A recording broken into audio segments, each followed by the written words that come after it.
Welcome to the Root of All Broth. I'm Kathleen Hill, and this is the show where we talk about the inspirations behind the foods that we cook. It is winter, and though spring is slowly creeping up on us, it's still cold and crisp outside. Now, on long winter weekends, I very rarely get out of my pajamas for cooking. So, in the spirit of realism, I have left my pajamas on today for you. And also, I am going to cook a wonderful warm winter meal today. Grilled cheese and tomato soup. Fresh from scratch. It's going to be an exciting one. Now, if you haven't joined our community, please hit that button and subscribe. It's just that easy. Also, if you have a Google account, just log into your Google account, come back to YouTube, and then hit the button. It's very simple. About half of you have subscribed. I'd love to see the other half of you join us for exclusive content and notifications. All right, in the comments, please let me know what you like to cook in the winter. What are some of your favorite dishes? I've seen on social media some of you cook some wonderful things. I'd love to hear from you and what your favorite recipes are, as well as if you have any requests for things you'd like me to cook. I shall take requests. Okay, let's get started. Okay, so to get started with our tomato soup, we've already set the temperature on the oven to 400 degrees. And we're going to use a few types of tomatoes for this recipe. I have Roma tomatoes, vine-ripe tomatoes, and cherubs. We also have Campari, which are also called vine-ripe tomatoes sometimes. They're very sweet. And they're great for tomato soup. So we're going to start off. I'm just going to cut these Romas just right in half like that. Now there'll be different roasting times on the different types of tomatoes, especially the smaller tomatoes. So I'll take the cherubs out after 15 minutes, but the others will stay for 30. Okay, so now I've moved on to just my vine-ripe tomatoes. We're going to put these right down here. Make sure you have space between each tomato.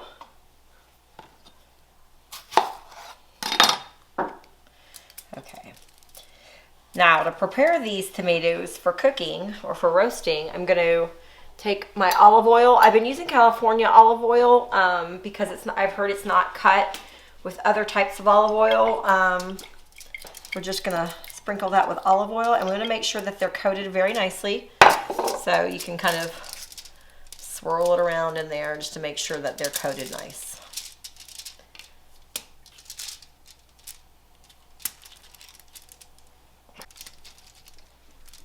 Okay, so these look nicely coated. So now I'm going to go on to my kosher salt, and I'm just going to sprinkle this salt all over the tops of the tomatoes. And they're ready for roasting. I'm going to do my cherubs and my Campari the same way. We'll prepare them exactly the same way. Olive oil and salt, and I'll show you how to chop those in just a second. Okay, again, these Campari tomatoes are very sweet. They're perfect for this recipe. I'm going to use 4 of them. Now, I've seen a lot of tomatoes out there that say vine-ripe tomatoes. Some don't say anything. So you may see Camparis. Camparis are named after an actual grower. So they're the only ones that can use the name Campari. But if you go to vine-ripe tomato, you may get the same results. But if you can find the Campari, it's great. And then I'm going to use 8 of the cherubs. And we're just going to do those in half. Now, glories are a little bigger than cherubs. You can use those if you want to. Cherubs are generally used for salads. I like them for this recipe. Again, you can play around with the tomato varieties if you want. That's up to you. Tomatoes are fun to experiment with. They do have acidity. Camparis have lower acidity, so you don't need as much sugar in your recipe if you use Camparis. So that's one of the things to keep in mind when you're choosing your tomato varieties. Look at the acidities. Look at, like for instance, Roma tomatoes. The Roma tomatoes we cut, those are really nice for canning. So if you just look up the types of tomatoes and kind of learn a few things about them, and then you can play around with your tomato varieties when you're cooking. So now we've got all of our tomatoes prepared. Again, I'm going to come over here with my olive oil. And just drizzle. Make sure you get all the little babies. And again with my kosher salt. Not too much, guys. Not too much. Again, if you need a little more oil on them, just make sure that they're really nice and coated. Great.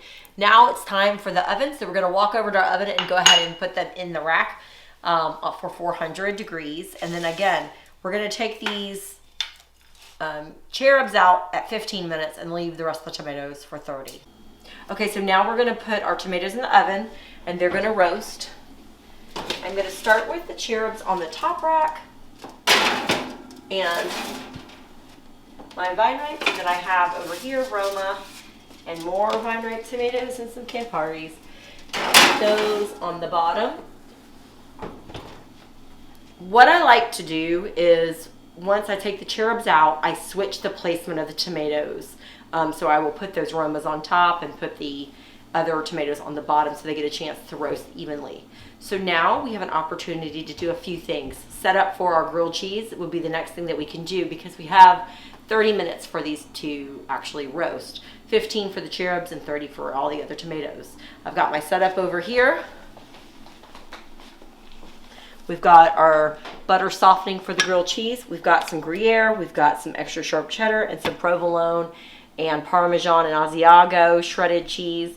And we're getting all ready and set up for our grilled cheese later. So a word about the cheeses that we're using today. I'm using a Swiss Gruyere and I'm using Australian cheddar. You can use whatever you want. These are very melty cheeses. Gruyere and cheddar are the best melty cheeses that are out there. Of course, American works good if you have kids and that's what they like. Do that as well.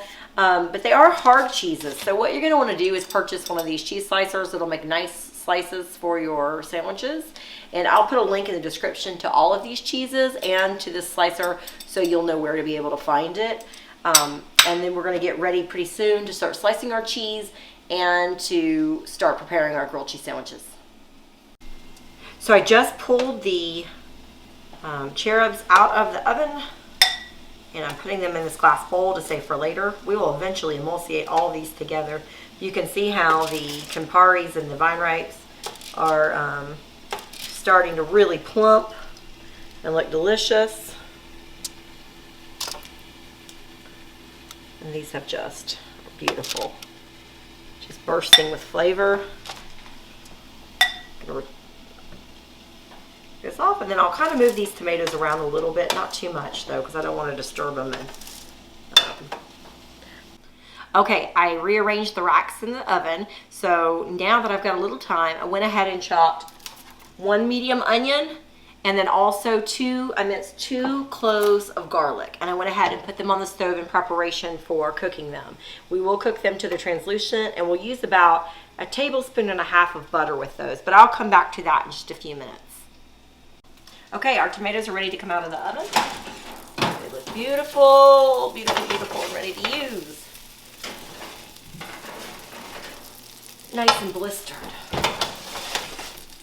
Okay, now we'll just pick all these off and we'll put them in our bowl to use later. You don't want to squeeze it too hard. Just gently, gently, gently put them in the bowl. Yeah, these are nice, nice and firm. Okay, so I have my onions and garlic on the stove, like I said, with about 1.5 tablespoons of unsalted butter. And we're just gonna cook this till it's translucent. I had it on medium-high heat. I started there, and then if I want to turn it up a little bit, I will, but this will make sure that we don't burn.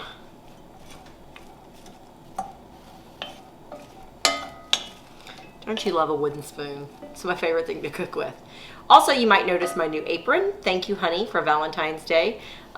You might be wondering, is Williams-Sonoma a sponsor? No, they're not, but shouldn't they be? Hey, Williams-Sonoma, if you're out there, sponsor me, all right? I got you on my apron. Thank you, honey, for the nice gift. Now, our onions are becoming translucent and that garlic is becoming very fragrant. So we're gonna add a couple of items. We're gonna add our beautiful tomatoes. So we have them sitting here in a bowl. And we're gonna kind of crush them as we work with them. I'm gonna turn this down to 4. So you might be like low-high, not quite medium-high. We're gonna add a few other things. Look how beautiful those are. Don't you love the roast on a tomato? I mean, nothing better than fresh tomatoes. You can buy canned. I mean, I'm not saying I've never bought canned, but nothing better than real tomatoes. beautiful. Also, to this, we're going to add 1 tablespoon of tomato paste. And for the viewers out there that want me to squeeze from the bottom, that's probably driving them crazy. I'm trying to do it right. And we're going to add 1 tablespoon sugar, and that's going to balance out that acidity in the tomatoes.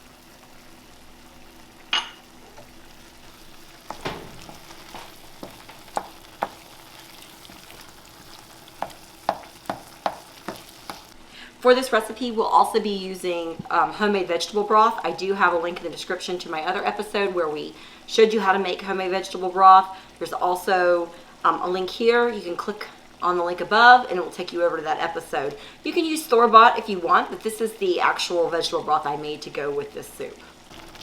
So this is exactly where I want it to be for taking it over and going ahead and putting it in our blender. So you see how it's all mixed and crushed.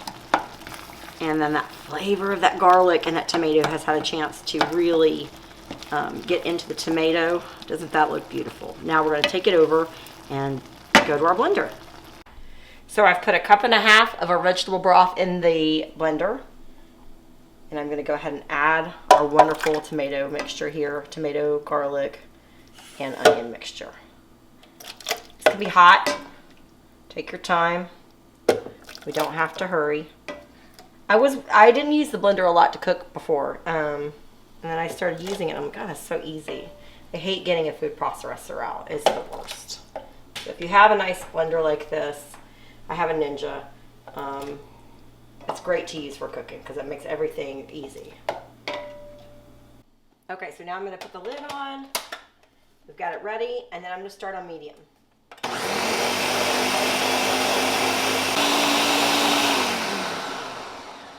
Okay, we're going to turn the power off and we're ready to check the texture. All right, that is beautiful, really beautiful. We're going to go ahead and start to strain. So this is the most time-consuming part when it comes to the soup. We're going to go ahead and start straining that. You can see the thickness. You're going to pour a little. You're going to use your original pot that you were using. And you're going to take your wooden spoon and you're going to just start having it go back through, down and strain into this beautiful creamy mixture it's going to become. So as we keep straining, you want to use the same pot you were using, like I said before, but you need to make sure you wash that out real good because you don't want to have any of that leftover onion. This is going to make silky, smooth tomato soup. We're going to get it all the way down to all that's left in that. It's beautiful soup. Get all the chunks out and strain it. And it can take some time, but it's worth having the silky soup.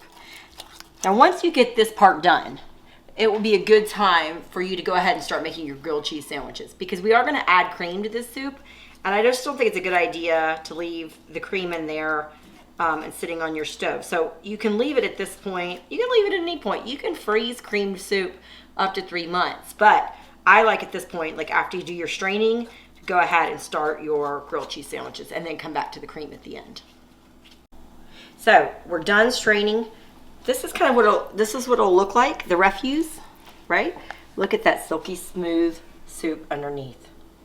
All right, so we're going to take this is going to be thrown out, and I'm going to show you the next steps. Okay, so next thing we need to do, since I used very sweet tomatoes, is I need to check the taste and make sure I don't need to add any seasoning. So I'm going to come over here and get a tasting spoon. Let's check this taste. I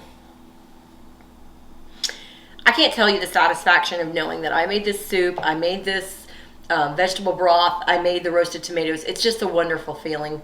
Fresh, homemade soup. I am going to add some salt. I've got some salt here prepared.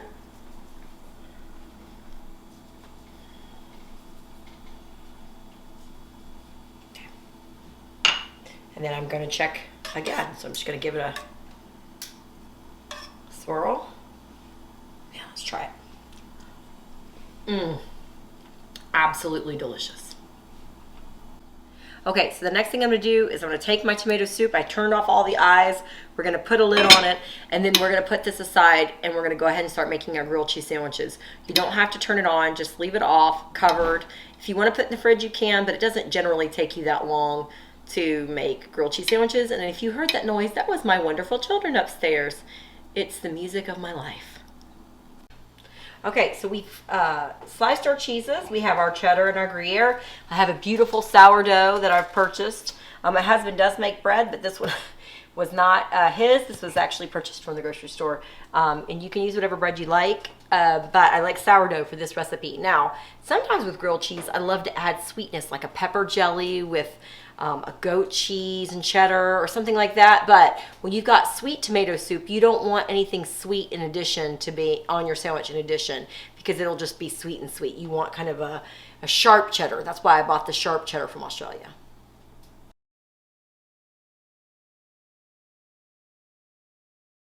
I recommend you start and slice your bread first, because once you get your butter in your pan, it's going to go really fast. I'm using a crepe pan because it has low sides and it makes it easy to flip the sandwiches. So I'm going to go ahead and start slicing this bread. You want your pieces to be quite the same. So you don't want it to be too thin, because then the integrity of the sandwich will not stay up. Too thick, it's going to look ridiculous and it's going to be too much bread. And I'm going to have an equal piece to that. Don't worry, no bread in this house is ever wasted. You can make delicious cheese toast. All right. So we're going to start with our two pieces here. You can see they're about equal. And we're going to go ahead and get our butter in the pan and get started. Okay, so I have my bread over here. Things are going to go fast. You want everything by your hands quickly. So first, I've got my butter that has been softening. Don't leave this to soften like by the oven while you're roasting, because it'll just melt. You just want to just get it soft, you know, soft enough to spread. So I went ahead and put that in the pan. I'm going to turn it up to like 7. The key is you don't want too much butter in your pan when you're greasing it, okay? Because then it'll start to smoke. So I'm going to let that just sit there for a minute, and I'm going to rub that around, and then we'll remove any excess that we need to. In the meantime, I'm going to come over here and take my butter, and I'm going to start buttering one side of my bread. That softened butter. Try to get it all over. You don't want it just on one side. You want it all over the bread. All right, beautiful. And also, you need to pay attention to the sides. So if this is going to be a down piece like this, you want your piece that was next to it to be the same, right? So this is the side I'm going to butter. You have to think about those kinds of things.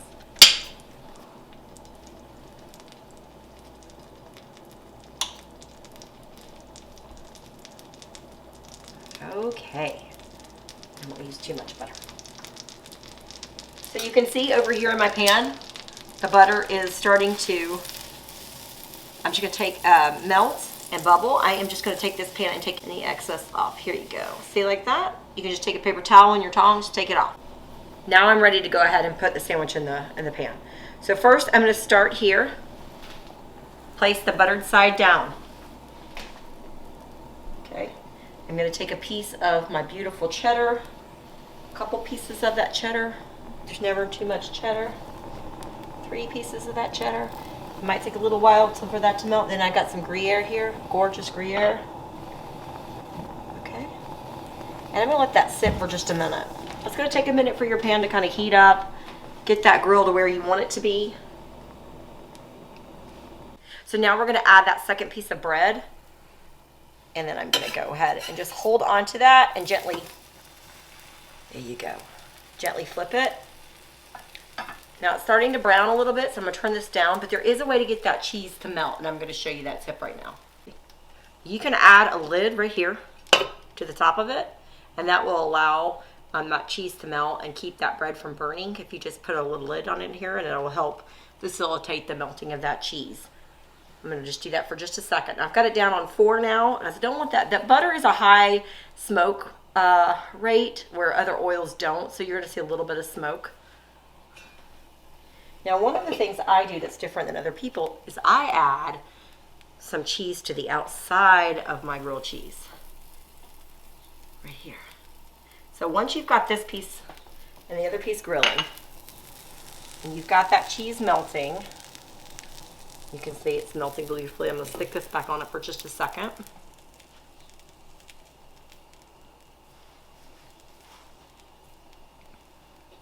Okay. Here we go. Now, this is the fun part. And when I say that, I mean the more difficult part is keeping that cheese. It's gonna go, but look at that, beautiful. It didn't do it.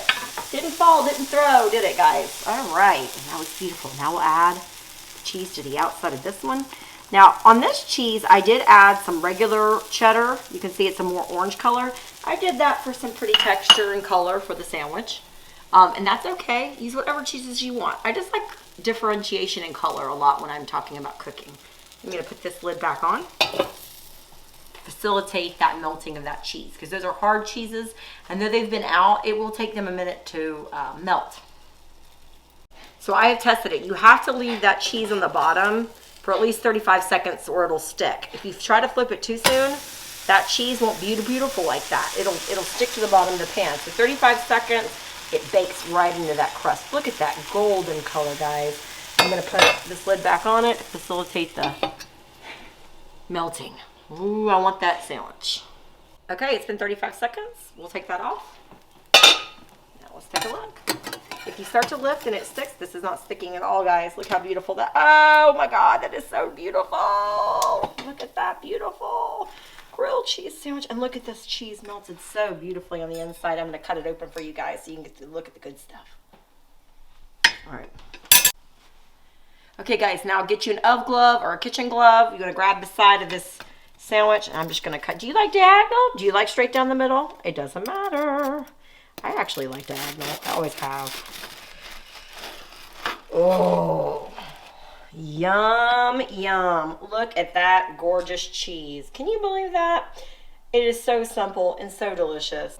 Okay, our sandwiches are done. I'm heating our tomato soup back up, and I'm doing our last step, which is adding the cream. Ooh, beautiful. All right, and that's 1 cup of cream there. And then I'm gonna mix that up.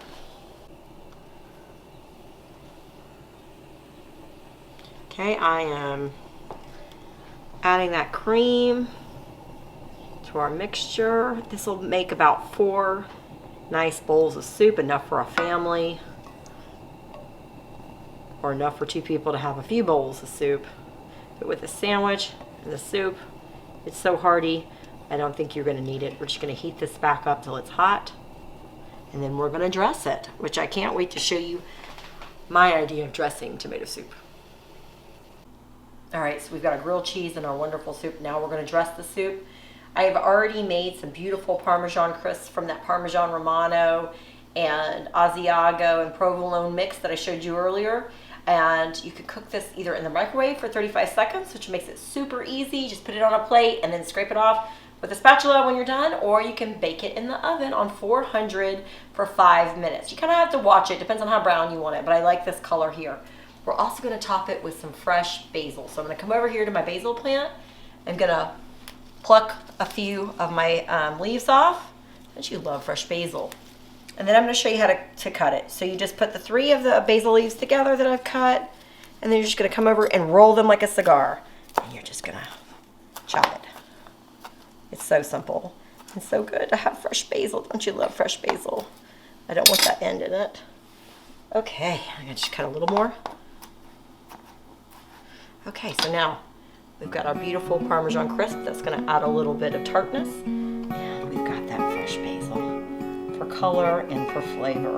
And there you have it, the Root of All Broth tomato soup and grilled cheese. I hope you guys try this at home. Don't forget to subscribe. Don't forget to put in the comments what you love to cook in the winter. If you have anything you want me to cook, put that in there too. I want you to be part of our community. Join, subscribe, and we'll see you next time.